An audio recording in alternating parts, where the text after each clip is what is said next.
Donc déjà, par rapport au slide, vous verrez la différence entre des éditeurs et une ESN sur la qualité des slides, hein, impressionnant. Donc déjà, veuillez m'excuser pour ça.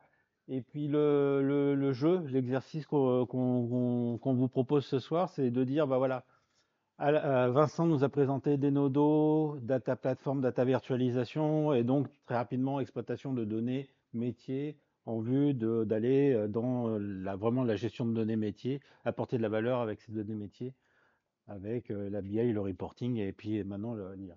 Et de l'autre côté, JV qui nous a présenté l'observabilité, et là on retrouve vraiment l'IT, les logs, les métriques, l'open telemetry, le réseau, le SNMP. Donc, deux mondes qui, sur le papier, en étant évidemment bien entendu assez caricatural, assez différents et qui ont du mal à discuter parfois, ou voir la complémentarité. Donc, l'exercice qu'on va dire un peu différent, un peu différenciant qu'on propose ce soir, c'est de dire bah, ces deux mondes-là, où ces deux acteurs-là sont, on va dire, très bons dans leur domaine, et ben, en couplant les deux, peut-être qu'on peut faire des choses intéressantes. Donc pour ce soir, on a choisi le sujet de la data observabilité. Donc data Denodo, observabilité Grafana, mais bon, où est-ce que ça commence? Donc, bon, l'agenda, je passe. Donc en préambule, je vais quand même présenter Fastcube très brièvement. Donc Fastcube, c'est une ESN qui s'est créée en 2017 et très rapidement, voilà les domaines d'intervention de Fastcube donc dans la data management, data platform, data intégration entre autres, BI, analytics, ainsi de suite. Et on a également un pôle qui est un peu différent des autres, qui est l'EPM, où on travaille plus avec des directions financières, avec des outils comme Board, IBM Cognos. Non, maintenant c'est Planning Analytics. Enfin, voilà, c'est ce genre d'outils.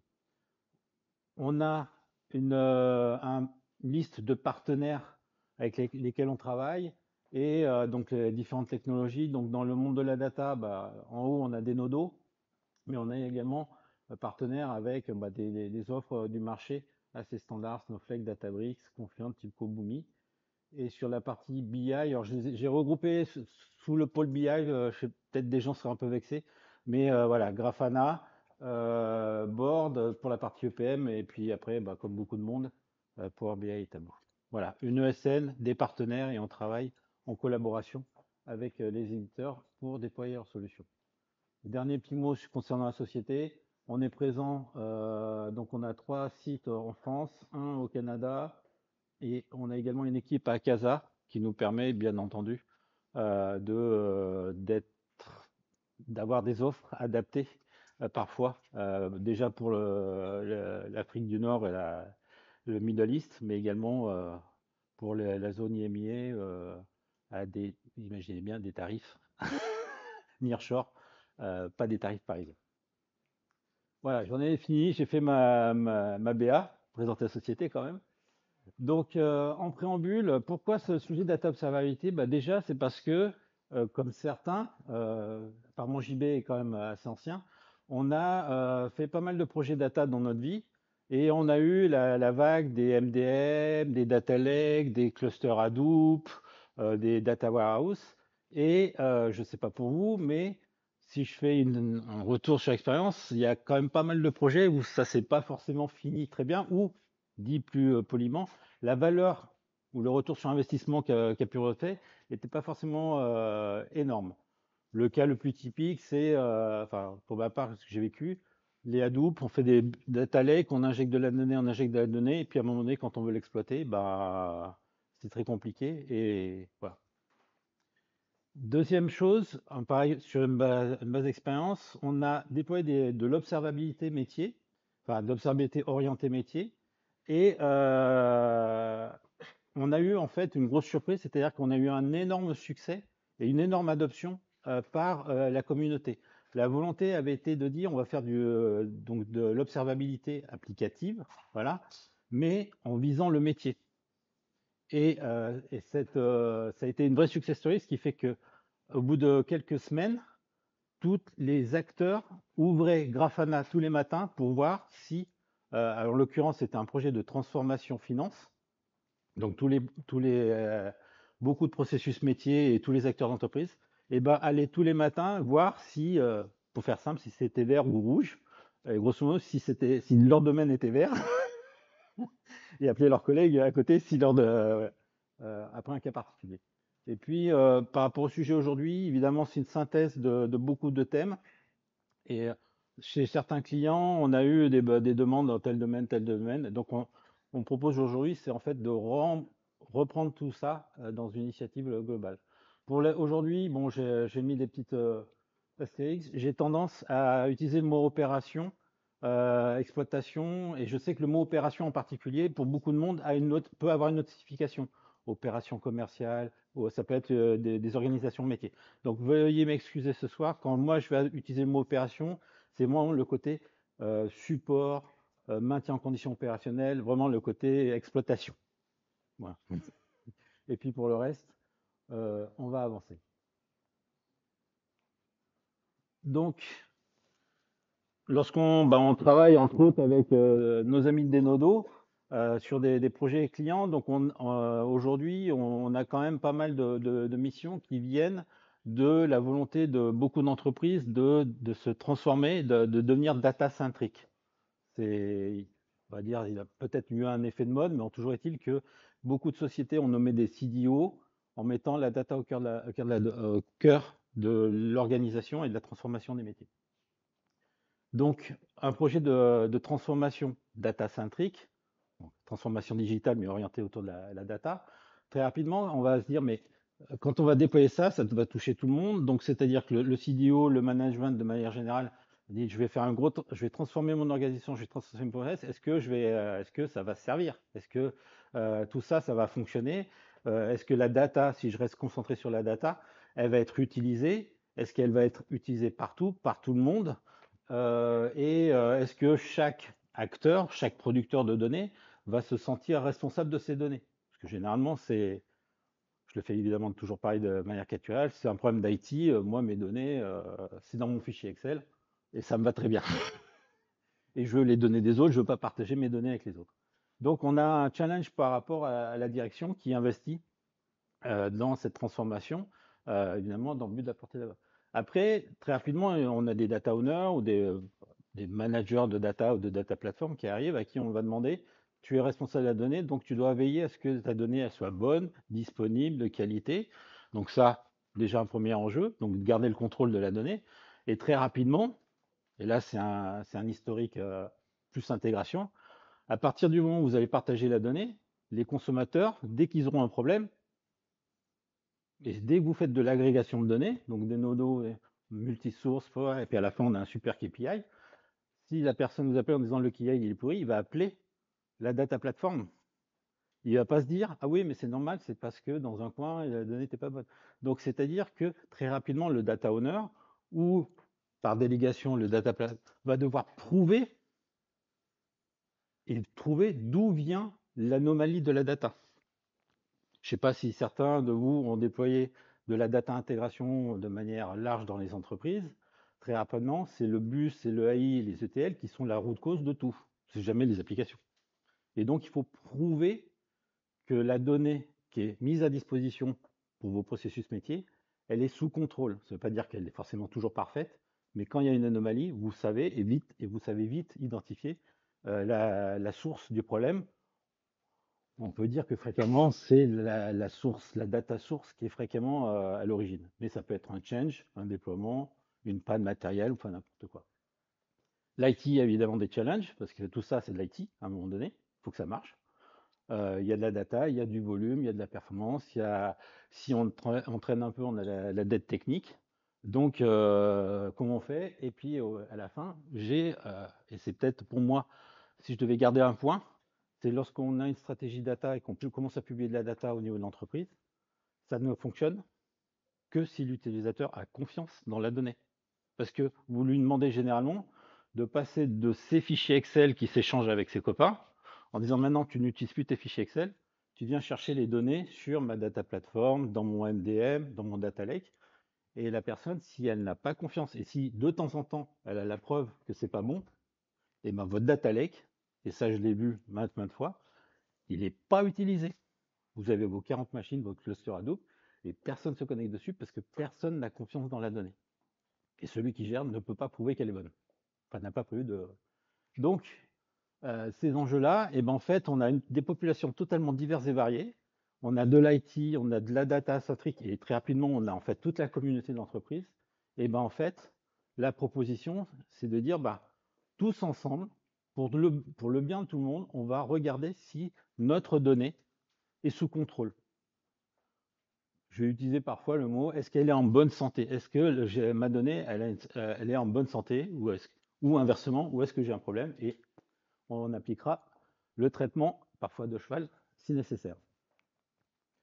Donc là, je vous propose, évidemment, si vous faites Google Data Observability, vous allez avoir des propositions, des définitions diverses et variées. Là, c'est vraiment notre vision de la Data Observability. Comme je vous dis, vraiment, s'il y a une chose à garder, c'est comment, à la fin, gagner la confiance et évidemment garder la confiance des consommateurs des données et répondre évidemment aux autres enjeux. Key Success Factor pour la data observabilité, comme on s'adresse à une audience la plus large possible, on met tout le monde ensemble. L'interface utilisateur, bah, c'est bête à dire, mais ça joue énormément. Si c'est lent, si c'est pas très beau, si c'est pas explicite, s'il faut être un spécialiste pour comprendre les indicateurs, ça marche pas trop. Le multi-level, c'est de la vue synthétique, et puis à un moment donné, quand même être capable de descendre à un niveau de détail, mais pas avoir que du détail, mais inversement, pas avoir que le KPI qui est toujours vert, parce que on va faire en sorte qu'il soit toujours vert. L'historisation, ça paraît évident, mais j'arrive le matin, tout va bien, mais je veux peut-être voir si pendant la nuit, pendant le week-end, les jours précédents, tout s'est bien passé. Donc être capable de me promener dans le temps pour vérifier que tout s'est bien passé. Une vue, donc avoir accès aux données, donc opérationnelles, données d'exploitation à 360, parce que en fait, comme tout peut impacter ma donnée, vraiment au sens, un petit événement dans un coin, et c'est là où on va avoir besoin d'un maximum de choses. Et pour finir, on va dire ce TCP vraiment data, le lineage ou les dépendances ou les relations entre les données. J'ai une donnée que je publie, mais à un moment donné, elle dépend d'une autre donnée, elle agrège de données, elle dépend d'une base de données, elle dépend d'un serveur, elle dépend de. Et ben ce lineage, cette relation vont également à un moment donné permettre de synthétiser l'impact. Parce qu'on peut dire, voilà, tout va bien, sauf que j'ai une machine qui a arrêté. Oui, mais si elle est arrêtée, il y a un problème. Donc, c'est de pouvoir montrer l'impact derrière. Pardon, j'ai avancé. Donc, j'ai pas d'heure, je vois pas où j'en suis. Donc là, la proposition que l'on fait, une nouvelle fois basée sur certaines expériences et l'agrégation de plusieurs expériences, c'est de dire lorsque je veux, pour savoir si ma donnée est en bonne santé, enfin, déjà évaluer la santé de ma donnée, ben en fait, ici j'ai un pointeur, non, il n'y a pas de pointeur laser sur celui-là, et ben très rapidement, je vais avoir besoin de savoir dans. Alors évidemment, c'est des catégories qu'on vous propose ici. On peut les redéfinir, les grouper ou les splitter. Mais c'est de dire, je veux savoir si ma donnée, elle est disponible. Donc je vais voir est-ce que mes données elles sont disponibles, est-ce que mes batchs, mes ETL, mes pipelines sont fonctionnels, ainsi de suite. Enfin, tout tas de choses. Est-ce qu'elle est disponible? Est-ce qu'elle est en sécurité? Parce que ça reste quand même fondamental, hein. On doit la donner, on doit maîtriser qui la consomme et ainsi de suite, surtout dès qu'on commence à avoir de la donnée confidentielle. Est-ce qu'elle est en qualité? Donc qualité, est-ce qu'elle est intègre, consistant? On va voir derrière. Si vous connaissez, voilà, des gens ont défini ce qui était la data quality, enfin les catégories de contrôle dans la data quality, et d'autres. Si mon système d'information qui supporte tout ça, il est opérationnel, parce qu'à un moment donné, c'est bien beau, ma donnée peut être de qualité, mais si mon système il est à la ramasse, si commence à donner des signes de fatigue, ça m'intéresse. Et alors, en termes de dénomination, je ne sais pas si c'est le bon terme, mais c'est est-ce que ça tourne correctement? Est-ce que ça tourne? Ma donnée est peut-être de qualité, mais à un moment donné, dans l'observabilité, donc là, ça va être plus le CDO, le management, hein, est-ce qu'elle est utilisée? On a connu des clusters Hadoop qui étaient là, qui consommaient l'électricité, mais pas une seule connexion utilisateur dessus. Donc, c'est également vérifier que comment est utilisé le système dans tous mes données, dans tous mes data products, pour utiliser la terminologie, lesquels sont les plus utilisés, lesquels ne sont pas utilisés, par exemple. Et puis, bah, par extension, les performances, les incidents, s'il y en a, si j'avais caractérisé. Et je l'ai mis dans le slide, sujet qui peut, on va dire, lancer des débats. Très rapidement aussi, on a eu une mission très spécifique là-dessus, qui est de commencer à construire un modèle économique, parce que c'est bien beau, ça, mais à un moment donné, avec l'évolution, hein, c'est de commencer à imaginer un modèle économique. Vincent, je ne sais pas où il est passé, voilà, commencer à montrer que Denodo lui-même commence à apporter de l'information pour le FinOps, puisque c'est quelque chose qui arrive de plus en plus.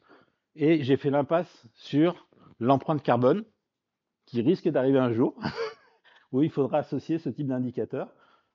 Donc, j'embrasse un maximum de sujets. On peut en rajouter, on peut en enlever, mais c'est vraiment partager ce côté, avoir la vision à 360 de tout ce qui fait ma donnée et qui me dit que si tout va bien sur tous ces critères-là, ça va. Ma journée va être calme. Et je peux vraiment travailler avec mes utilisateurs et eux consommer mes données en confiance, ainsi de suite. Là, j'ai juste repris le premier niveau à plat. Alors, je vais juste vérifier l'heure parce que je n'ai pas de montre et je ne voudrais pas vous assassiner. 12 minutes. Ah bah ouais, donc je ne vais pas vous faire ces slides-là, pas tous, mais juste extraire une ou deux informations. C'est de dire, voilà, derrière chaque case, catégorie, sous-catégorie, le principe des quelques slides, et je vous les défilerai, c'est de dire, bah, en fait, tout ça, bah, au départ, il nous faut de la data, il nous faut des données, c'est des données d'exploitation fréquemment, c'est des données diverses et variées. Donc, si je prends par exemple pour la qualité, il faut qu'on ait accès aux data products, donc aux données métiers, qu'on ait accès au lineage, qu'on ait accès potentiellement aux data sources qui ont permis de construire ces data products, parce que j'ai un indicateur qui me sort par exemple un nombre de factures, bah, peut-être que je vais vouloir vérifier si c'est bien le même nombre de factures dans la data source. Alors c'est que un nombre, mais si j'ai un gros écart ou si j'ai un écart, il y a petit peu un. Donc on peut avoir besoin d'accéder aux data sources pour faire ce type de choses. Le code qui est déployé, les changes, est-ce que des modifications ont eu lieu ou pas, approuvé, pas approuvé, et évidemment tout ce qui s'est passé avant par rapport à ce domaine-là. Donc donc j'ai besoin de ces données-là. Ces données-là, à un moment donné, bah, il va falloir que je les récupère, il va falloir que je les travaille, je les processe, je les transforme. Donc on va retrouver la notion de couche sémantique pour quand même à un moment donné comprendre leur donner une signification. Et puis derrière, sortir des informations, donc qui vont rentrer progressivement dans les cases. Donc de dire, bah, je vais coder des règles de data quality, de contrôle de consistency, de contrôle d'intégrité. Donc très fréquemment, c'est du SQL, donc soit avec des outils dédiés, soit à la main en SQL avec des outils comme DBT ou dans des nodos avec des vues, mais derrière c'est du SQL. Donc cette logique de data quality, je la mets dedans et je vais sortir ça, je vais sortir la version synthétique, je vais détecter les changements techniques, donc un changement soit de data model, soit de code, mais très rapidement ce qu'il va me savoir c'est les changements prévus, puis ceux qui sont éventuellement pas prévus. Est-ce que j'ai un change qui est associé à mon changement ou pas? Dans des nodos, par exemple, parce que pour rester quand même dans le thème de la soirée, si la personne a les droits, c'est très simple, hein. Il change de ça, hein, mais ça peut avoir un impact. Et c'est très bien, c'est de l'agilité, mais ça peut être intéressant de savoir qu'il y a eu un changement. Comme disait JB, c'est qu'à un moment donné, la route cause, bah, très rapidement, si on a un incident, puis que grosso modo, dans la même minute, il y a eu un changement de code, enfin, livraison, déploiement d'un nouveau code, peut-être qu'on peut regarder de ce côté-là. C'est pas forcément la route cause, mais c'est ça. Voilà, donc tout un tas de rapports qui vont venir alimenter, on va dire, un indicateur, volontairement je vais synthétiser comme ça, un indicateur dans chacune des catégories. Donc, on n'a pas beaucoup le temps, si ça vous intéresse un peu après ou ultérieurement, de rentrer plus dans le détail. Ce sont évidemment des propositions, ça n'a aucune prétention d'être exhaustif, mais c'est des cas quand même très rapidement qu'on a rencontrés et pour lesquels on, à un moment donné, il se dit, alors parfois on l'a fait avec un petit script, un petit point SH, hein, et puis on se dit, mais en fait, si on regroupait tout ça, et ben à la fin, ce serait sympa, quoi. Comme ça, parce que ça répond, plusieurs personnes sont souvent intéressées par le même indicateur. Donc là, sur la sécurité, je fais une toute petite parenthèse sur la sécurité. Pourquoi? Parce que autant sur tout le reste, on va se dire oui, bah c'est bon, je vais regarder, je vais agréger. Sur la sécurité, ce qu'on propose, c'est de dire les ACL de vos systèmes. Voilà, c'est de la data. Vous récupérez par API, vous allez dans là, vous dites voilà, sur telle donnée, sur telle table, voilà les rôles qui sont autorisés, voilà les rôles, voilà les droits de chaque rôle. On sait très bien. Bah, la proposition, c'est de dire, on va extraire ces ACL, et considérer que c'est de la data, donc on va la structurer dans une matrice, parce qu'à un moment donné, l'humain a aussi besoin de comprendre les données. Donc quand on parle de sécurité, très rapidement, un des modèles pour présenter la donnée, c'est une matrice de sécurité, enfin en l'occurrence des matrices de sécurité. Et la proposition de dire, c'est en fait, je vais avoir ma matrice de sécurité que j'ai spécifiée dans le cadre de mon projet, et ben, je vais récupérer la data brute, mes ACL, je vais reconstruire cette matrice et je vais la comparer. Et si j'ai mes deux matrices sont identiques, ça veut dire que je suis sous contrôle en termes de sécurité. Il n'y a pas eu de changement d'ACL incontrôlé. Après, le changement, il peut être normal, mais au moins, on sait si on est en phase entre ce qui est spécifié, approuvé, et ce qui est réel. Je n'ai pas précisé, j'ai un gros background réglementaire avec la pharma. Et prouver l'auditabilité et prouver que ce qui est spécifié est déployé, on va dire, c'est une seconde nature. Et puis après, ça peut s'appliquer également aux données sensibles. Et sur la sécurité, je m'arrêterai là par rapport aux autres. C'est en fonction des technologies, par exemple des nodos, on a la capacité de faire de l'impersonate, c'est-à-dire que on peut vérifier nos matrices de sécurité, nos rôles, nos permissions, mais à un moment donné, si on est un peu parano, on peut se dire, je vais faire une requête en tant que, et je vais vérifier qu'effectivement, en tant que, je n'ai pas ou j'ai la data. C'est ceinture et bottle peut-être, mais ce test-là, il est ultime. Voilà. Et entre autres, pour des données masquées, ainsi de suite, je peux dire, on peut assez facilement se tromper lors d'un déploiement et une donnée masquée devient non masquée. Et ben, si on a ce double contrôle, voilà, c'est vraiment le ceinture plus bretelle. Je me connecte comme JB et bah, JB, non, t'as pas le droit. Parce que voilà. Voilà. Pour la disponibilité, on va retomber sur la disponibilité des data sources avec des mécanismes du style, on va vérifier que le mot de passe pour se connecter, enfin on va se connecter régulièrement et donc on va détecter des problèmes très très fréquents, des règles de firewall qui changent, des mots de passe qui expirent, des mots de passe loqués, ce genre de choses, c'est tout bête, mais c'est le quotidien. Et pourquoi ma donnée elle est pas bonne? Bah, c'est normal parce que le mot de passe pour connecter à la base de données, il est bloqué. Ah ouais, mais je fais comment? Or, une nouvelle fois, quand vous recevez l'appel, si vous êtes en charge, vous dites, mais vos données sont pas bonnes. Bah, si, elles sont bonnes, il n'y a pas de raison qu'elles ne soient pas bonnes. Bah non, c'est un mot de passe qui a expiré et qui bloque toute la chaîne. Voilà. Et puis sur le run, le statut, tout ce qui est, bon, on va dire assez classique, qui s'est connecté, quelles requêtes ont exécuté, combien de temps ça a pris. Donc, pour aller très vite, donc mettre en place de la table observabilité, c'est quoi? C'est on a besoin de se connecter et de collecter des données, de transformer, de manipuler ces données et de stocker le résultat de ces transformations généralement, voilà, de les publier et les visualiser. Et ben ça, pour certains d'entre vous qui ont travaillé sur des projets de type data platform, c'est ni plus que ni moins qu'un projet data comme un autre. C'est le même modèle lorsque vous faites de la data dans la finance, machin, c'est exactement le même. Donc la proposition, c'est de dire vos données d'exploitation, vos données de production, on va les gérer. C'est un projet data comme un autre. C'est pas les mêmes, c'est pas des données métiers, mais c'est des données. Voilà. Voilà. Alors là, derrière, c'est vraiment comme dans la formule Meetup, il y a, je ne sais pas si pour certains vous êtes familiers, on a du mal à savoir quelle va être l'audience. Donc, j'ai fait quelques slides beaucoup plus techniques en se disant, voilà, il y a des gens qui potentiellement sont plus intéressés par la technique. Donc, première des choses, donc pour répondre à ce besoin d'insolvabilité, donc là, j'ai remis un peu le schéma initial. Bah, en fait, si vous prenez ces grandes fonctionnalités, et ben de dire, bah, des nodos, et là où, désolé, JB, si je te vexe, Grafana, c'est très bien, mais dès qu'on va vouloir manager, transformer, processer, avoir de la logique métier, ben, dans Grafana, comment dire, même les transformations, c'est bien, mais à un moment donné, c'est un peu limité quand même. Voilà. Et dès qu'on est multisource, alors là, on commence à rentrer dans des choses extrêmement compliquées pour dire impossible. Là où des nodos, en fait, c'est naturel. Des nodos, vous lui donnez les sources, il agrège les sources, on agrège, on agrège, on agrège. Voilà.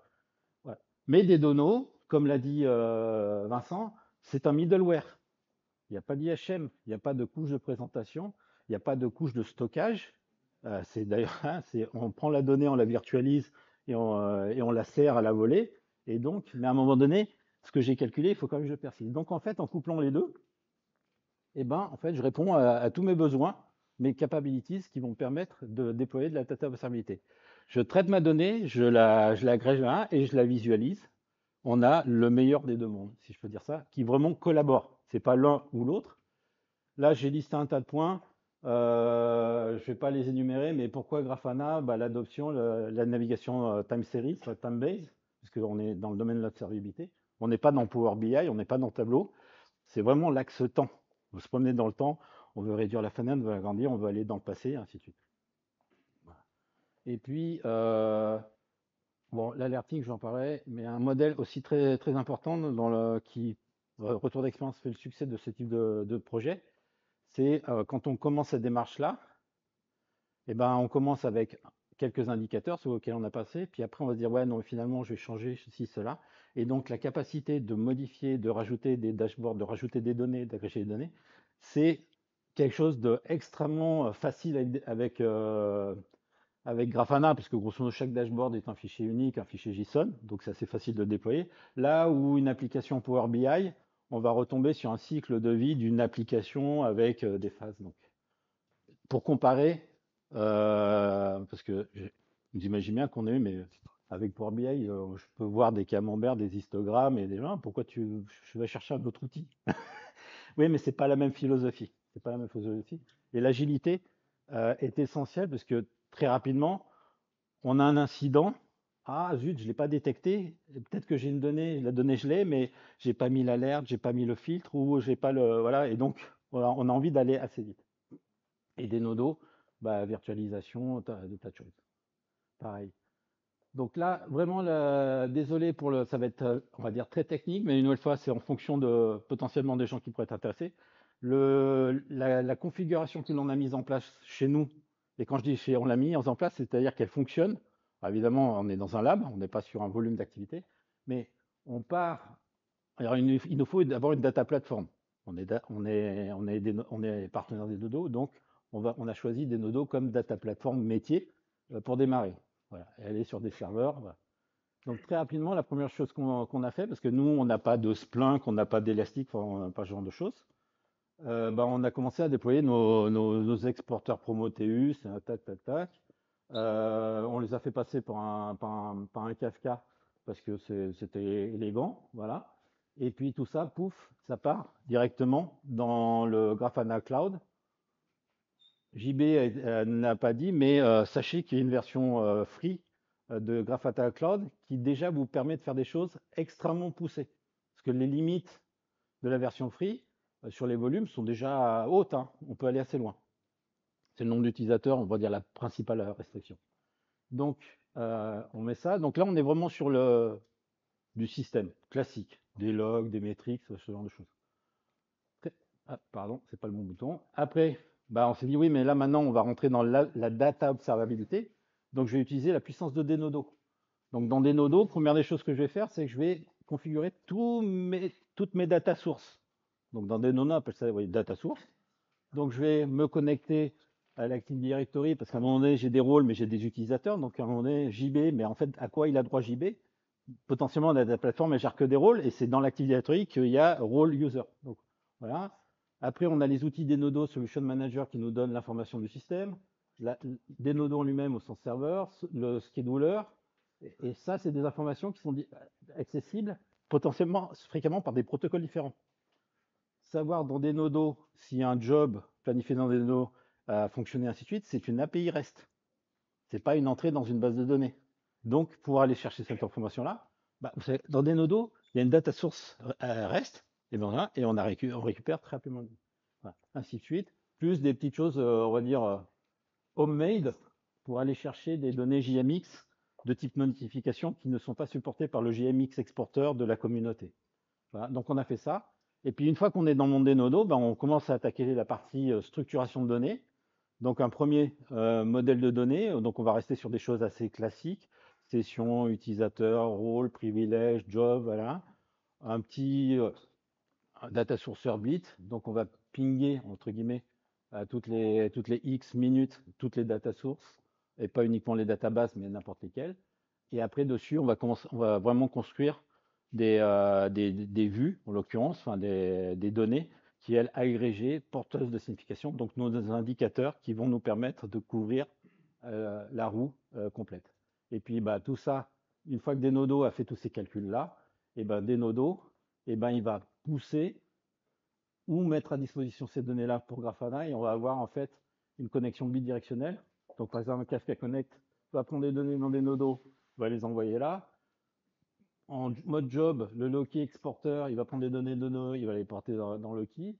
Et par ici, Grafana, dans la partie dashboard, va pouvoir se connecter à des nodos ou à n'importe quelle source de données, donc soit aux data classiques, soit avec un élément qui est sympathique dans le monde Grafana, qui est le Private Data Connector, qui est un petit agent on-prem qui permet à Grafana Cloud d'accéder à toutes vos données.